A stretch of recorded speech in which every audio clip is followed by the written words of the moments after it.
herramientas y también con las medias, hasta con Netflix. Yo busqué allí una película y él hizo todo un análisis muy interesante y trabajé con algunas cuestiones y cómo los estudiantes podrían aprovechar mejor las ideas o perspectivas distintas que a veces no percibimos de inmediato. Entonces es también una herramienta que estoy ahí entrenando para explorar de múltiples maneras.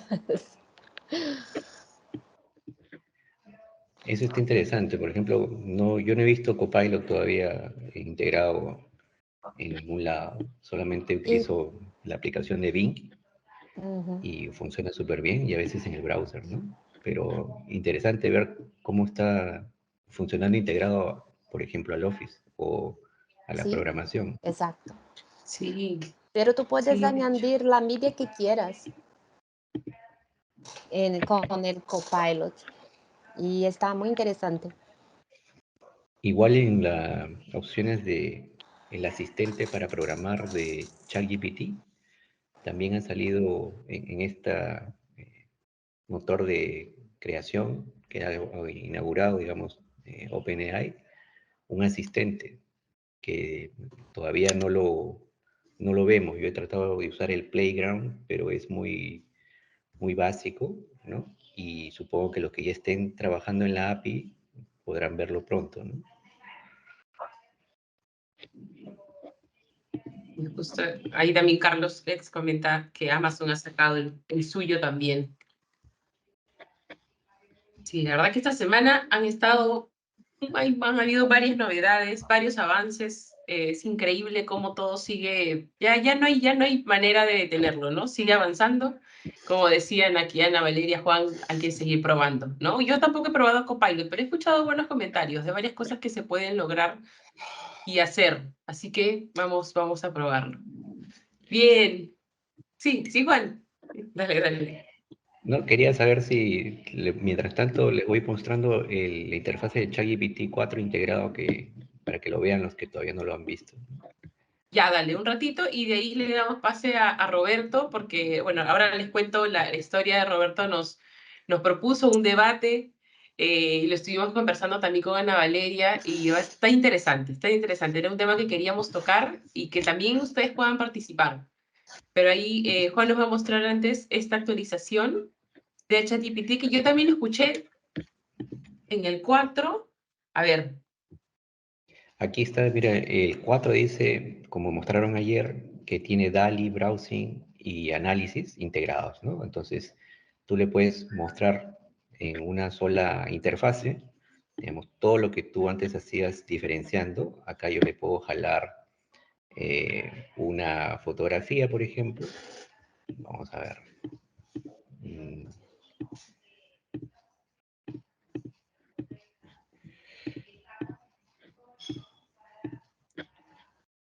a ver,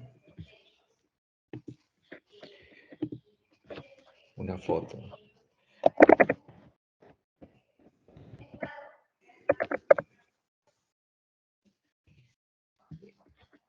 Y en la misma le puedo decir, este,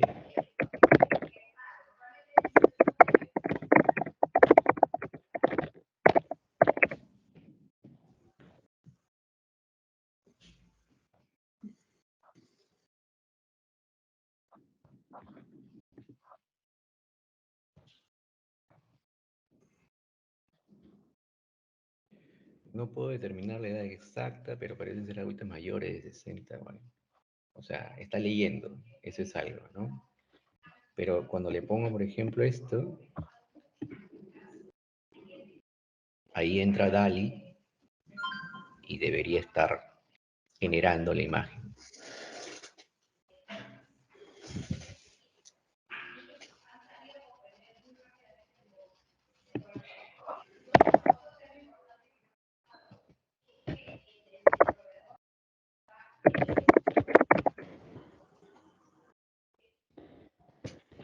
Ahí está.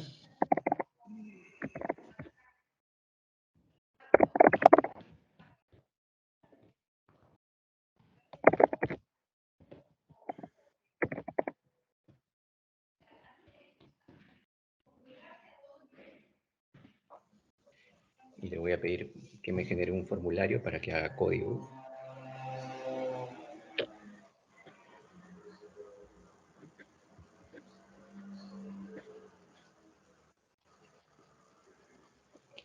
Y yo puedo entrar a ver cada análisis también, cómo está funcionando dentro y cómo se va generando el código, ¿no? Ahora lo oculta para que solo vea el resultado que pedí.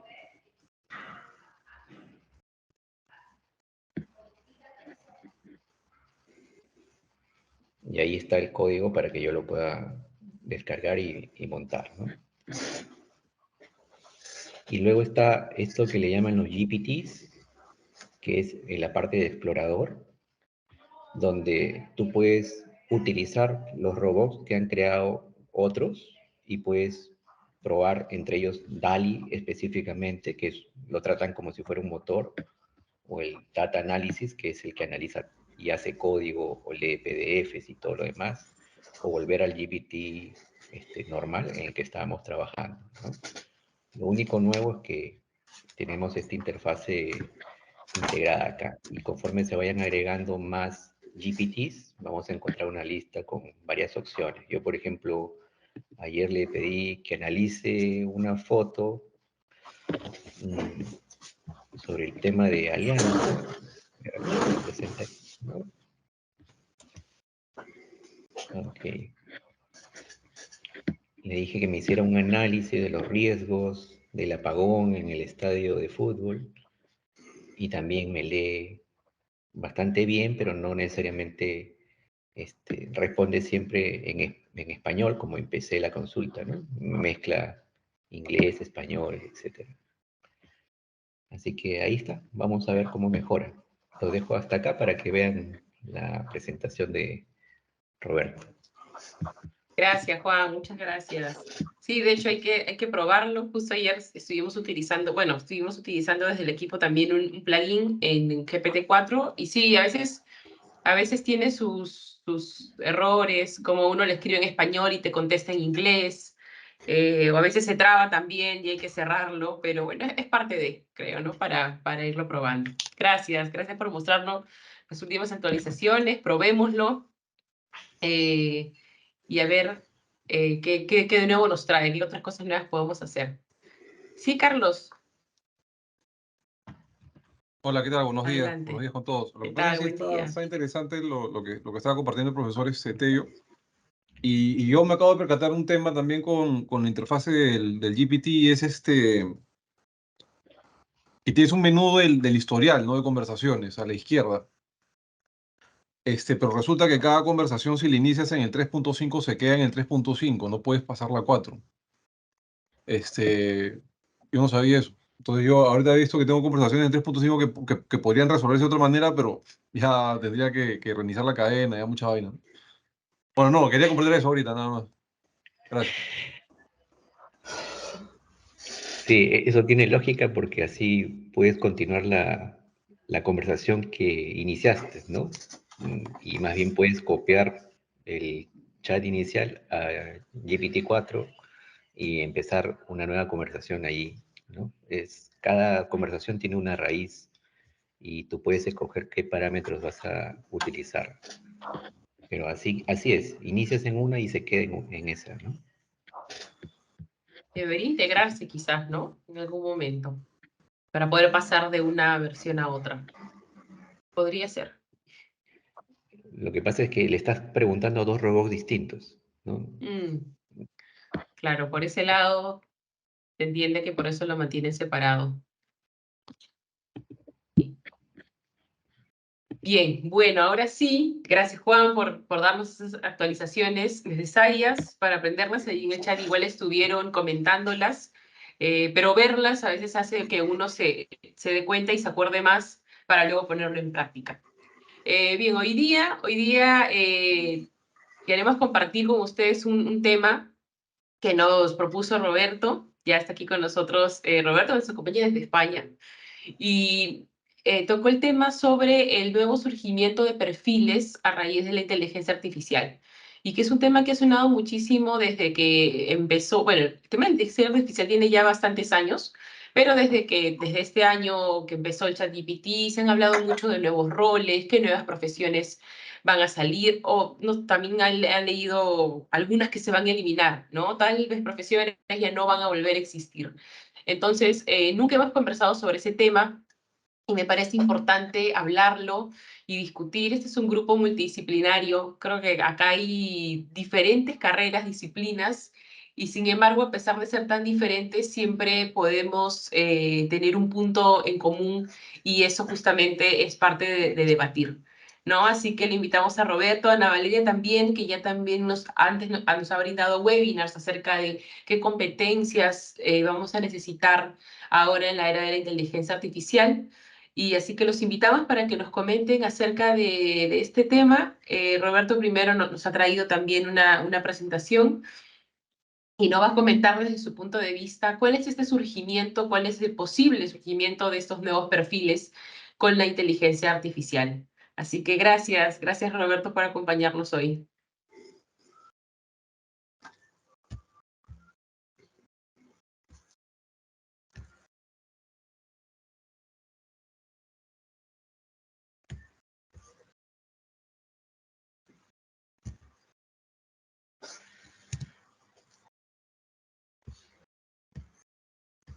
¿Me ven ahí o no?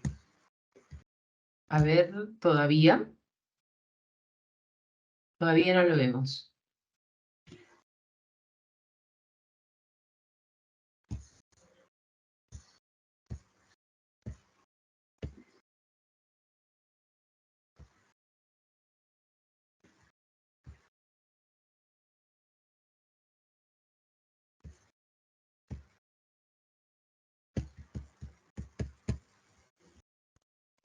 Si deseas, te ayudo a compartir la presentación. Espérate, déjame ver si yo la agarro aquí porque no la veo. Ya, ahí me avisas.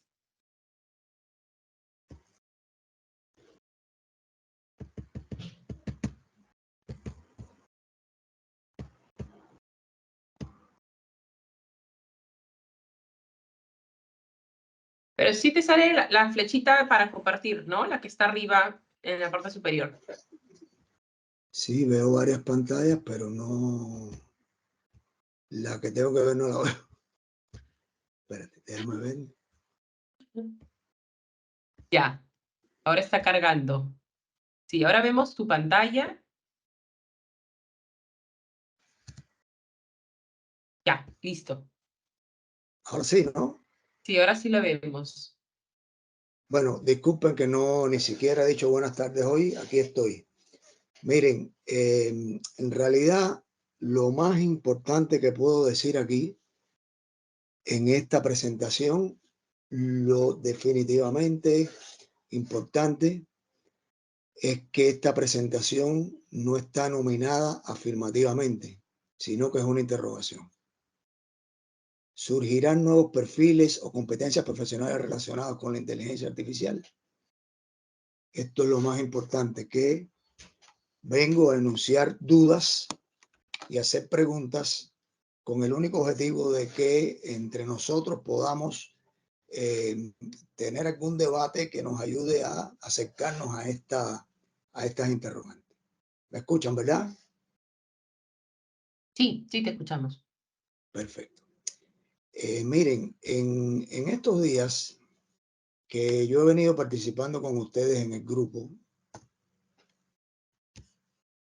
me doy cuenta desde hace bastante rato, de que de que estamos corriendo un peligro relacionado con observar, analizar, discutir herramientas que puede llegar el momento en que sean muchas herramientas, sea mucha información y no tengamos como investigadores o profesores que somos la capacidad real o la formación para poder diferenciarlas, clasificarlas, podar ese árbol de búsqueda y quedarnos exactamente con los que nos puede resolver determinado tipo de problema y caer en lo que en inteligencia artificial se le llama precisamente un problema de explosión combinatoria, un problema de un conjunto de soluciones o de algoritmos o de selecciones que se tornen manejables y que de forma inteligente no se pueden trabajar de manera exhaustiva, sino que hay que utilizar determinada heurística o determinado mecanismo inteligente para quedarnos exactamente con lo esencial. Hace rato que esto me empieza a preocupar. Yo creo que me preocupa desde los primeros encuentros, pero por suerte se va despejando sin que yo manifieste mi preocupación. Yo he sido muy tímido en manifestar esto en las últimas presentaciones, en la de Luis, en la de Livio, en la de Daniel, fundamentalmente, hasta ahí, en que de pronto empezamos a tratar el tema del manejo inteligente de información científica con estas nuevas herramientas, en particular con ChatGPT y con estas otras herramientas que permiten vincular las relaciones que hay entre investigadores, entre artículos, entre referencias, etcétera, etcétera. Y ahora me puedo aprovechar también de la explicación que nos da Tello y que nos deja ante la evidencia, para mi criterio, de que con esto sin duda podemos ser muy, muy creativos, pero hay que tener de alguna manera un grado de preparación y un grado de adiestramiento para llevar esta creatividad hasta el lugar en que a nosotros nos pueda ser útil. Realmente, por ejemplo, el ejemplo que Tello pone ahí, que me hizo reír de la abuela vestida con traje de básquet, a mí no se me hubiera ocurrido hacer eso. Vaya, creo que prefiero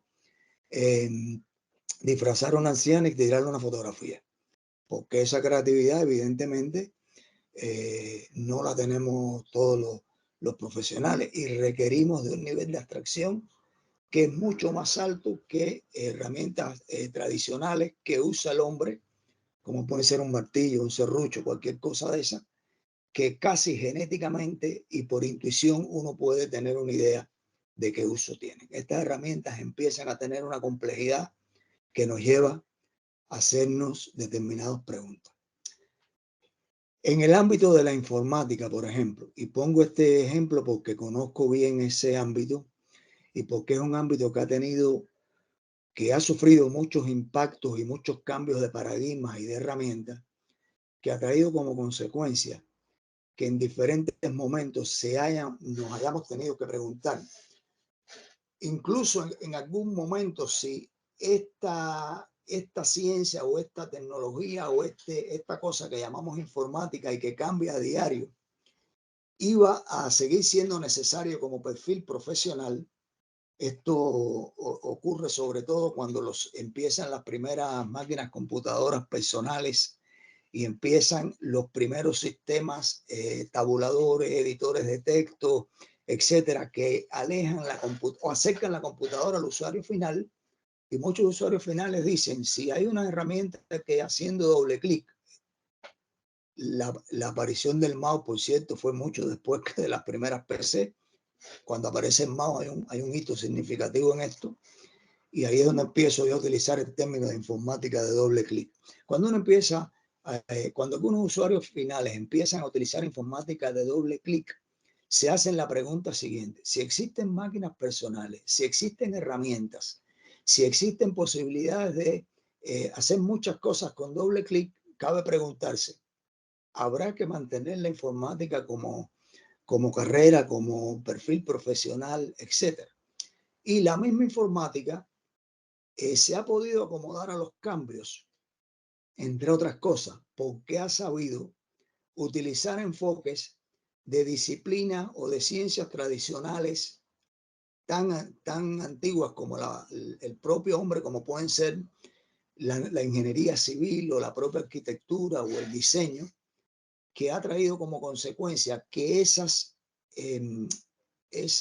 ciencias consolidadas o esas profesiones consolidadas tienen bien claras cuáles son sus roles, cuáles son las competencias relacionadas con cada uno de esos roles y han podido evolucionar con respecto a eso.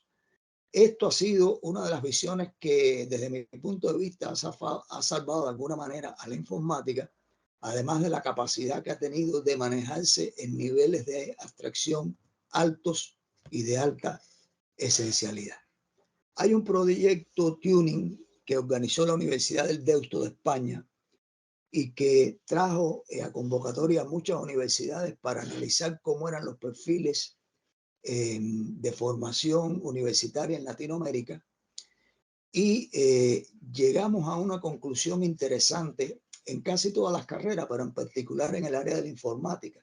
Y es que habían 19 titulaciones diferentes parecidas a la informática que tenían desde formaciones muy específicas a formar la gente con herramientas particulares que después, cuando la gente termina la carrera, cambiaron y se quedan prácticamente sin mercado laboral, hasta enfoques que son un poco más esenciales y generalistas, que forman a los profesionales en esencias y en competencias para aprender a aprender, esperando que cuando lleguen al ámbito laboral tengan capacidades y motivaciones para refinar sus conocimientos y sus competencias y sus habilidades para el puesto de trabajo donde van a desempeñarse.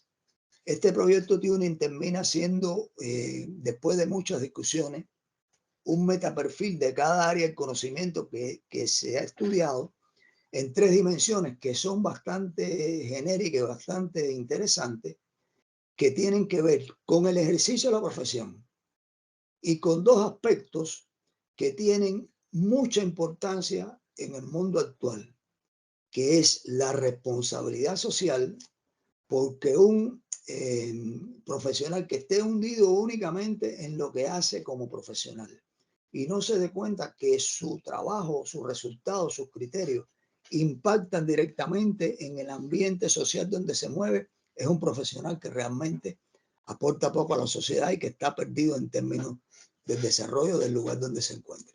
Bueno, hay aspectos disciplinarios que tienen que ver con cómo esa profesión se inserta dentro de un espacio complejo de profesiones que tienen relaciones entre sí, intersecciones que se complementan, etc. Y la informática logró en ese proyecto verse por dentro, igual que las otras carreras, y llegar, digamos, a estas posiciones que, sin ser absolutas o definitivas, permiten tener un conocimiento más cercano de por qué, de en qué área o en qué espectro nos movemos con respecto a esa ciencia. En ese sentido, yo había propuesto 3 preguntas a debatir. La primera dice, ¿aparecerán nuevos perfiles profesionales para aplicar convenientemente la inteligencia artificial? La segunda, ¿aparecerán nuevos perfiles o competencias profesionales para desarrollar herramientas propias de la inteligencia artificial? Y la tercera es, ¿en qué momento convendría obtener las competencias en los nuevos roles profesionales relacionados con la inteligencia artificial? ¿En pregrado o en posgrado? Estas 3 preguntas dan, según mi lógica de razonamiento, respuesta a 3 asuntos y traen implícito un criterio o un conocimiento a priori que yo tengo que puede estar absolutamente equivocado, que es, para mi criterio, va a haber mucha gente aplicando técnicas de inteligencia artificial, pero la gran mayoría de esos usuarios van a utilizar la inteligencia artificial o sus herramientas como una caja negra a la que se le da doble clic, a la que se explota con creatividad, a la que se le contrastan sus resultados, sus respuestas, y de la que se usa lo que nosotros como humanos consideramos que es adecuado. Hay un segundo grupo más reducido desde mi punto de vista que van a tener o que tienen desde hace años, muchos años, la inteligencia artificial como objeto de estudio. Esos profesionales van a tener que estar claros del impacto que tienen sus resultados y los problemas que resuelven en el ámbito donde se desempeñan tanto profesional como social. Y el tercer caso es una pregunta que que se tienen que hacer las academias, las universidades, e incluso los profesionales que no están en la academia, y es si es necesario que las universidades se comprometan a formar a la carrera y un poco a lo loco estos perfiles profesionales específicos, o es preferible mantener una búsqueda esencial y generalista de una formación que permita, una vez graduado y en el puesto de trabajo, refinarnos hacia esas nuevas herramientas. Esto es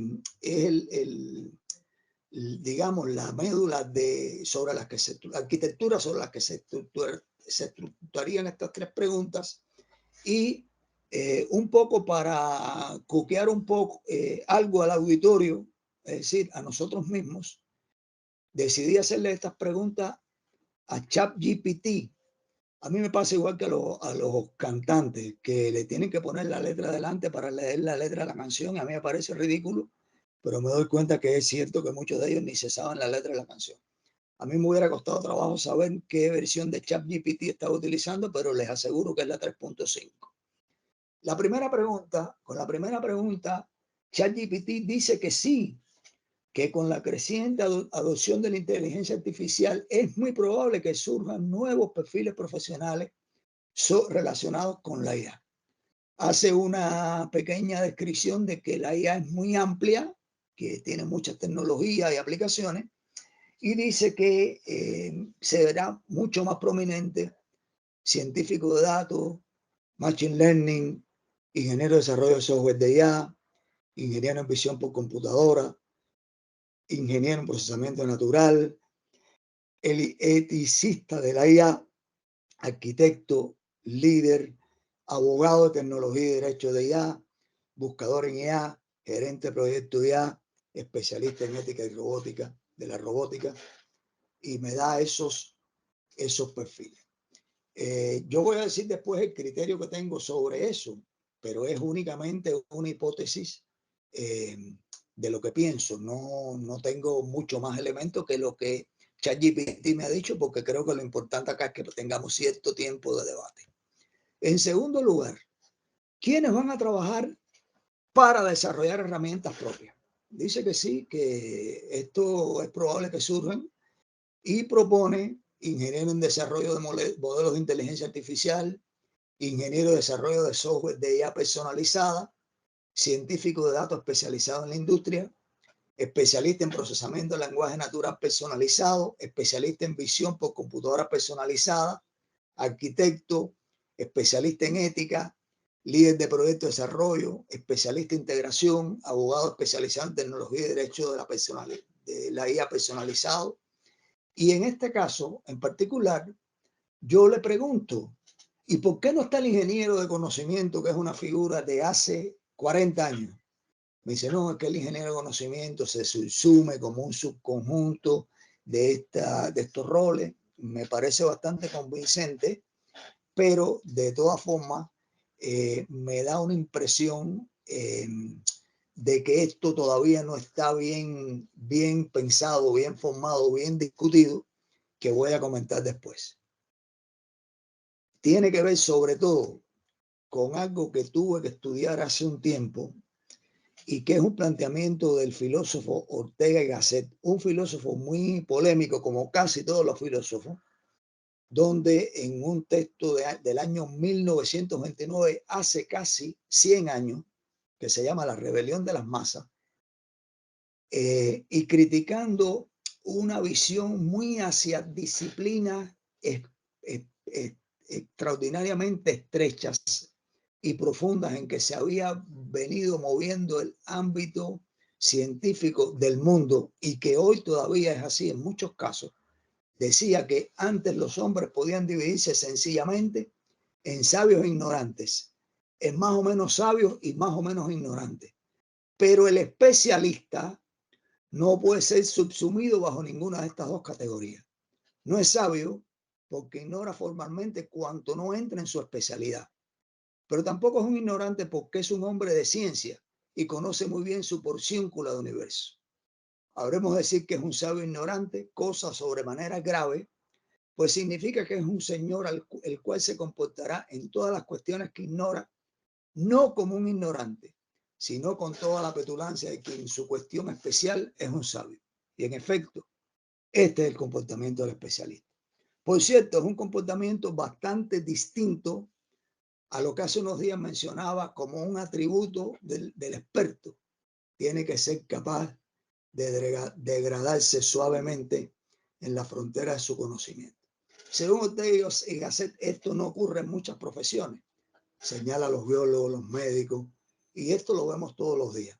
Esto lo saben las universidades y lo saben las academias que tienen componentes científicas y tienen un temor que también tengo yo a tomar decisiones hacia un exagerado especialismo que traiga como consecuencia que la gente sabe mucho de algo, pero no tiene un conocimiento apropiado del contexto en que ese algo puede tener aplicación o necesidad de desarrollo. Por último, hago una pregunta que es, ¿en qué momento convendría ver esto? ¿Si en pregrado o en posgrado? Verdaderamente, ChatGPT me da una respuesta muy inteligente, entre comillas, pero para mi juicio un poco desenfocada. Me dice que la obtención de competencia en los nuevos roles profesionales relacionados con la inteligencia artificial es una decisión importante y depende de varios factores, como tu carrera actual, tus objetivos profesionales y la demanda de estos roles en tu región. Aquí hay algunas consideraciones para determinar cuándo convendría adquirir estas competencias: interés y pasión, educación y formación, experiencia previa, evolución de la tecnología, demanda laboral, redes y oportunidades, proyectos personales y consulta con expertos. Me doy cuenta que quizás prefirió darle una respuesta al individuo que tiene una duda y no a un individuo que está haciendo una duda que es de carácter institucional. Si esta pregunta la hace una universidad o una persona diciendo estoy preguntando esto en nombre de la universidad, sería muy interesante saber qué respuesta nos da. Porque evidentemente tendría sería un tremendo éxito adelantarse a cuáles serían estos perfiles profesionales por parte de una academia o por parte de la visión académica. Pero sería extraordinariamente arriesgado tener una visión granulada al estilo de lo que criticaba Ortega y Gasset y definir unos proyectos que sean tan granulares que en el momento de aplicarlo en el mercado, una vez más, como otras tantas, la tecnología y las herramientas hubieran cambiado y dejásemos a ese profesional sin conocimiento esencial y sí con un conocimiento específico que probablemente correría el riesgo de no tener la aplicación requerida. He terminado. Gracias, muchas gracias, Roberto, por iniciar este debate, por proponernos a mí las preguntas que, bueno, las ha hecho con ayuda del chat GPT, pero ahora no me gustaría escucharlos. ¿Qué opinan ustedes? Roberto proponía estas 3 preguntas para debatir si aparecerán nuevos perfiles para aplicar convenientemente la inteligencia artificial, o si aparecerán nuevos perfiles para desarrollar herramientas propias de la inteligencia artificial y en qué momento convendría. Creo que esta pregunta algunas veces nos hemos preguntado por ahí, si en pregrado o en posgrado, ¿cuándo es que se podría implementar esto? ¿No? Y Juan, cuéntanos. Sí, mira, ahí en el chat también le mandé a Roberto porque hizo un ejercicio similar en una charla hace poco, sugiriendo nuevos puestos de trabajo y los roles que debería jugar la academia, ¿no? Y mi punto de vista es que debe ser el pregrado, ¿no? Y si es posible, la escuela primaria, secundaria, con las habilidades básicas, porque es indudable que los chicos lo van a descubrir muy temprano y esas habilidades hay que saberlas conducir. Y los perfiles que las universidades van a atraer no están preparados hoy para desarrollar esas habilidades. Entonces, pensaría yo en tratar de, sin llegar a la especificidad, como dice Roberto, buscar, digamos que agregar cosas nuevas a tareas de perfiles profesionales, digamos, viejos, ¿no? Pero que sean aumentados con el uso de la inteligencia artificial, como las que les propongo ahí. Por ejemplo, un ingeniero, pero que sepa de el cuidado de ancianos o de personas de edad infante, ¿no? Porque van a diseñar y además van a desarrollar una ingeniería orientada a un público específico. Igualmente, en la parte creativa, digamos, los directores de contenido, todavía no nos imaginamos, como dice Roberto, cuáles son las futuras aplicaciones que tendrían, pero ya tenemos algunos vistazos de las cosas que se podrían ir desarrollando. Entonces, tenemos que ir un poco más allá y pensar en cómo hacerlos experimentar las tecnologías para que su creatividad pueda llevarlos a estar preparados a estos nuevos retos profesionales, ¿no? Entonces, crear contenidos para que tú puedas desarrollar, por ejemplo, entornos virtuales implantados en tu cerebro para aliviar, por ejemplo, como terapia, un problema de salud mental. Es algo que deberían hacer las escuelas de medicina, es algo que deberían hacer las escuelas de ingeniería, es algo de que harían las escuelas de psicología. ¿Quién las haría? ¿No? ¿Quién debería estar tratando de buscar darle esas herramientas a sus profesionales? O mezclarlos y ya no hacer las cosas separadas, ¿no? Entonces, no solamente es tecnología, también es decisiones de cómo pueda desarrollarse estas nuevas formas de educación, ¿no? Que ya no necesitan solamente un ingeniero o un economista o un psicólogo, ¿no? Hay que pensar que posiblemente las profesiones del futuro no vengan de estas escuelas específicas, ¿no? Gracias, Juan. Ahí también Ana Valeria tiene su mano levantada.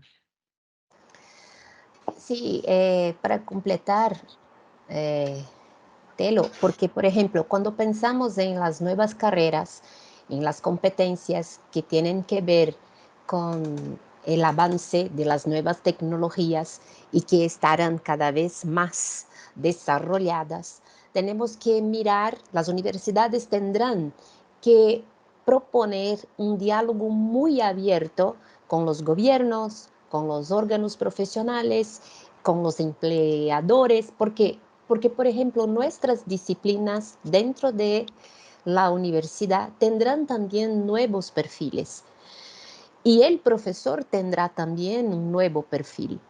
Entonces, cuando miramos para nuestras disciplinas y pensamos qué estamos enseñando, cómo estamos enseñando, por qué estamos enseñando y cómo las nuevas tecnologías impactan los nuevos modelos de negocios, por ejemplo, tendremos que mirar de una manera general y ahí entonces empezar los cambios dentro de sus especificidades, porque si no, las personas van a estar perdidas, porque como has dicho, Roberto, en el inicio, hay un flujo muy grande de informaciones, hay es una cuestión de que para dónde miramos, a dónde vamos, cómo seguimos. Entonces es muy importante que la universidad tenga muy claro cómo van a enseñar a sus estudiantes los caminos a elegir dentro de sus capacidades, de sus posibilidades y también, ¿no?, de cómo desarrollar las dichas competencias que sí exigirán. Pero para eso yo primero tengo que ponerme en ese lugar y decirme como profesora, ¿cómo estoy preparada para este nuevo mundo?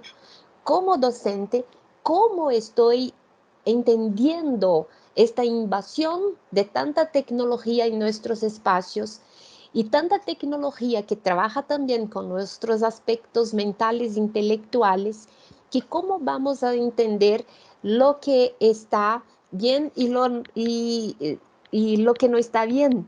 Entonces es muy importante que tengamos que estemos muy atentos a estas cuestiones, porque serán nuevos espacios, nuevas realidades, nuevas herramientas, nuevos modelos de negocios. Entonces, ¿cómo vamos a desarrollar nuestras competencias generales, relacionales, analíticas, sociales, personales? Entonces, es algo que tengamos que tener una mirada muy especial, muy sencilla y al mismo tiempo muy objetiva para trabajar con estos aspectos. No sé si me hice clara. Sí, gracias, Ana Belia. Sí, gran trabajo y pensaba, decías, desde el docente, qué es lo que, desde el perfil del docente, y recordaba también que en la sesión pasada, Daniel, que nos contaba de también herramientas de inteligencia artificial, nos decía que aún hay docentes que se niegan y no quieren usar la inteligencia artificial, ¿no? Y decía, ¿cómo hacemos ante eso? ¿Cómo es que no sé si conversar o ir a cada universidad, a cada escuela, cómo decirles que no ver a la inteligencia artificial como enemiga, sino como una herramienta que al final es complementaria hacia todas las disciplinas, ¿no? Entonces, es una tarea, creo, difícil y ardua, sobre todo con estos sectores, que es normal, creo que cada vez que hay una tendencia nueva, creo que es normal que surja miedo, pero ¿cómo se trabaja con ellos, no? ¿Cómo se podría hacer? Justo ahí Ángel también tiene la mano levantada. Ángel, te escuchamos. Hola, buenos días. Sí, a mí lo que me preocupa son los tiempos en el sentido de que una carrera universitaria en Perú es 5 años. Las carreras que ha indicado el doctor Roberto con la ayuda de ChatGPT, creo que todas esas las vamos a ver en demanda en 1 año, en 2 años, en 3 años. En 5 años ni siquiera tenemos en esta conversación idea de qué se va a requerir dentro de 5 o 6 años. Sin embargo, la universidad tiene que tomar su mejor decisión posible para ahora ofrecer carreras que tengan demanda dentro de 5 años. Es un problema que no sé si tiene solución, pero es un problema. Es verdad. Bueno, y aquí en el caso de Perú, la UNI, ¿no? La Universidad Nacional de Ingeniería, que ha lanzado ingeniería de inteligencia artificial. Veremos, estoy muy curiosa. Todavía dice que está para el 24/2. Me imagino que van a estar, ya deben tener alguna currícula, pero cuando salga la malla curricular, creo que va a ser muy interesante de leerla, a ver cuáles son los cursos y las competencias de esta malla. Sí, Roberto. No, yo iba a decir algo que acaba de enunciarlo ahí, Tello. Esto tiene que empezar por una campaña de comunicación social que ya se está produciendo y hay que tener cuidado si va bien o no va bien. Porque los padres, lo hemos conversado, pueden atemorizarse, las familias pueden atemorizarse con esto y lo real es lo que también decía Tello. Los chicos se lo van a aprender solos. Eso no tengamos la menor duda. Mi preocupación, y voy a poner un ejemplo que es una similitud, que tiene una similitud bastante grande con esto. Es isomorfo con esta situación. Por ejemplo, hay mucha preocupación en el ámbito tecnológico por los problemas de ciberseguridad. Yo protesté formalmente en un lugar donde abrieron una carrera nueva de ciberseguridad, no porque hubieran abierto la carrera estaba súper bien estructurada. Pero le dije en ese país, dije, lo que pasa es que ustedes van a tener gente capaces de enfrentar problemas de ciberseguridad dentro de 5 años. Dentro de 5 años ya a lo mejor no tienen ni información, ni tienen un estado propio y están completamente sometidos a los hackers. Entonces, coincido 100% también con el hecho de que lo importante es que los más pequeños se instruyan con esta nueva manera de pensar.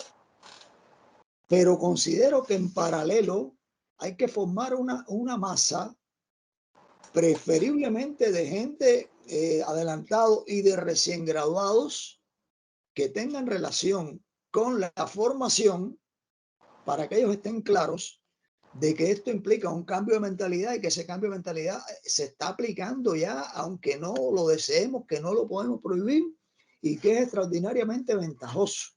Sí, yo más bien pienso en una solución intermedia que hay que agarrar desde posgrado ya a la gente que salieron y ahora no saben qué van a hacer con esto, preparar a los profesores, seleccionar la gente que tengan más motivación y estén más desprejuiciados en explotar estas cosas. Porque sí sigo pensando que el conjunto de los que van a desarrollar contra el conjunto de los que van a aplicar, el conjunto de los que van a aplicar es de mucha mayor cardinalidad. Hay mucha más gente que va a utilizar esto como doble clic y con creatividad.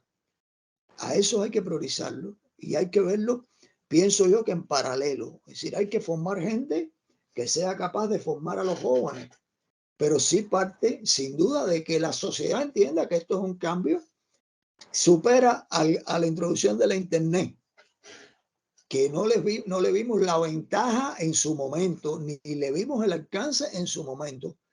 No hay nada en este momento, ni siquiera el tráfico vehicular, que no esté atado a la Internet. Nada.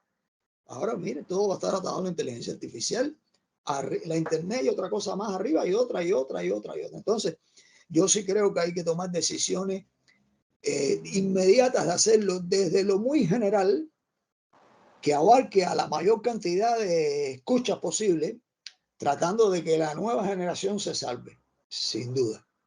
Y creo que en esas posibles planteamientos, fíjense que yo pregunto a ChatGPT, porque es lo que tengo en mente, perfiles profesionales o competencias. Porque igual que insinuaba Tello, puede ser que un médico adquiere esos perfiles profesionales que hoy no los tiene, y es necesario que los tenga, que tengan esas competencias. Entonces, en el caso de las universidades, yo no aconsejaría a ninguna universidad hacerle un caso a ciegas a ChatGPT y abrir 12 carreras distintas. Porque la primera pregunta que hay que hacerse desde el punto de vista práctico, ¿con quién lo va a hacer? ¿Cuántos va a formar y qué van a hacer después? No, pero sí se podría definir 2 o 3 perfiles que sean genéricos, o incrustarlos en una carrera con afinidad a entender esto rápido, que hay varias seguramente, o distribuir esos perfiles en 2 o 3 carreras con temas especiales o asignaturas optativas, y ya empezar a sacar gente, incluso los que estén ahora en 5º año, con un conocimiento fundamentado de algunas de estas cosas.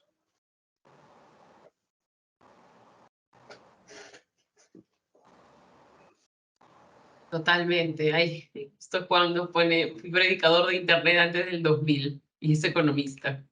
¿No? Claro. Vemos un ejemplo claro de que al final es transversal, ¿no? No es dependiendo de alguna carrera. Y me hacías acordar también de mi carrera. Yo estudié bibliotecología y acá en Perú se lleva como carrera de pregrado. Solo hay 2 universidades que lo tienen, que es la Universidad Mayor de San Marcos y la Católica, pero en otros países lo llevan como complementaria. O sea, sé que en Estados Unidos, por ejemplo, lo llevan como una segunda carrera o como una maestría. ¿Por qué? Porque al final en bibliotecología, bueno, ves muchos temas y hay un prejuicio acá en Perú y sé que en otros que creen que los bibliotecólogos solo atienden en biblioteca y solo leen libros, pero no es así. Siempre luchamos con ese prejuicio, pero al final te das cuenta que la carrera se necesita en todas las disciplinas, desde la búsqueda de información, y ahora con esto de la inteligencia artificial, la carrera también empieza a dar un giro, que ya no solamente es buscar información en base de datos, sino cómo utilizas estos herramientas de la inteligencia artificial para investigar, ahora cómo lo incorporamos, ¿no? Entonces, es también un tema transversal que a los bibliotecólogos, a la carrera como tal, también la incluye, también es un tema que hay que trabajarlo, y yo creo que pasa en todas, ¿no? En todas las carreras, como Juan nos comenta ahorita, que es economista y fue predicador de internet, o con tu ejemplo, Roberto, ¿no? De los informáticos. Incluso creo que el nombre de bibliotecólogo está mal, porque no es algo que provenga del futuro, sino del pasado, ¿no? Bibliotecólogo te asigna a una especie de casillero de los que buscan con las fichas Sí, en el exacto. recuerdo, y debería ser un organizador de información o indexador de clasificación de información, etcétera, ¿no? Sí, Igual que a los economistas, ¿no? sí, exactamente. Sí, Roberto. Ay, ya vi No, que habías levantado la mano. yo recordaba ahora, que no lo dije en la presentación, que precisamente un ejemplo que me ha llevado a pensar de que pudiéramos estar a la espera de una nueva división del trabajo relacionada con la inteligencia artificial es la forma en que uno se insertaba en un ambiente o en un tema de investigación hace 30 años nada más. En la época que yo empecé a hacer mi doctorado, una vez que tú discutías en tu colectivo de investigación y te ponían las tareas que querían que tú resolvieras para tu doctorado, uno a donde primero iba era a la hemeroteca de la universidad. Y esto lo vi yo en varios países. Lo vi incluso en el Instituto Energético de Moscú, que era un tremendo centro de investigación. Uno llegaba allí, se reunía con una persona de una tremenda formación en una competencia que los investigadores no teníamos, que era la búsqueda de información. O sea, yo voy a trabajar, yo voy a hacer un doctorado en criptografía. Y esa persona te decía, venga dentro de 2 semanas. Cuando te iba dentro de 2 semanas, te tenía un conjunto de artículos que ya esa persona había seleccionado de una hemeroteca. No había internet ni nada por el estilo, al menos accesible. Y te daba una primera información y una primera orientación y quiénes eran los autores fundamentales y dónde estaban los problemas abiertos. Y ese know-how, uno como investigador lo aprendía con una persona de perfil de, llamemos bibliotecólogo, indexador o como fuera. Y no dudo yo que, porque mi preocupación es que ahora los investigadores se sientan tan abrumados con que cambia la forma de buscar información científica y de contrastarla y de relacionarla entre sí, que empiecen a aprender ellos mismos, a tratar de adquirir ellos mismos esas competencias, cuando quizás buscando esos perfiles y esos roles, uno acuda a esos lugares o a esas personas y esas personas le busquen información. Yo he conversado con gente que trabaja en empresas de países muy avanzados que cuando te explican lo que hacen, finalmente lo que hacen es vender información. Una empresa va a cambiar de tecnología y no mete plata en estudiar los riesgos y la factibilidad que tienen cambiar de tecnología, sino que le suelte el enunciado a una empresa que utilizando herramientas de inteligencia artificial y que es una transnacional, te da un dossier sobre cómo debes proceder.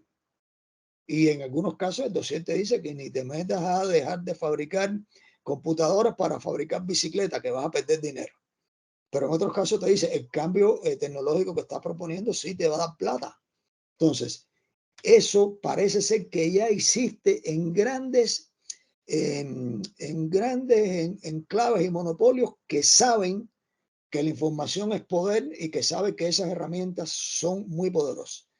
Donde está el problema es en, creo yo, quedarnos en el medio. Tenemos en cuenta que estamos en Latinoamérica y que hay que hacer las cosas casi siempre con un esfuerzo que no tiene mucho respaldo financiero. ¿Cómo preparar el recurso humano para que en su momento puedan insertarse convenientemente en esos enfoques? Y sin duda tiene ante todo un cambio de mentalidad que no todo el mundo, incluso profesores, están dispuestos a asimilar. Bien dicho, Roberto.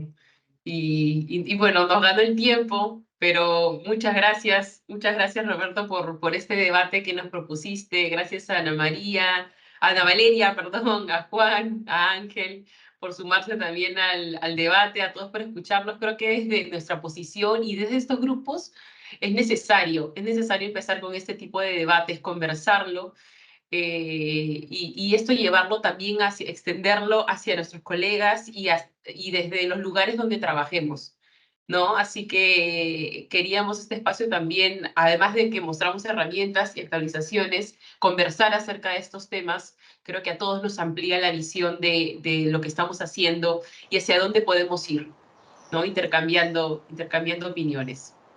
Sí, hoy por la tarde, no sé si han visto, aquí UNESCO va a proponer un debate público acerca de la formación de los docentes. Es que para ustedes será a las 2 de la tarde. Yo puedo compartir un link porque es una contribución pública para que todos puedan opinar y participar de ese tema. Voy a poner en nuestro grupo un enlace para que puedan ver, es gratuita la participación. Y si pueden participar más Sé que Sí, para ustedes en Lima será a las 2 de la tarde, entonces casi, creo que a las sí, 2 sí, de la sí. tarde, sí. Sí, muchas gracias, Ana Valeria. Sí, por favor, Gracias. compártenosla, que va Sí, muy relacionado a lo que estuvimos viendo hoy día también. Así que ok, sí, ahí esperamos el link para poder entrar. ok. Gracias a todos. Ok, Nos vemos el gracias a próximo ustedes. viernes. Gracias, Nos Roberto, vemos. a ti. Chao, chao. Chao, Gracias. Hasta nos luego. vemos. Gracias. Chao.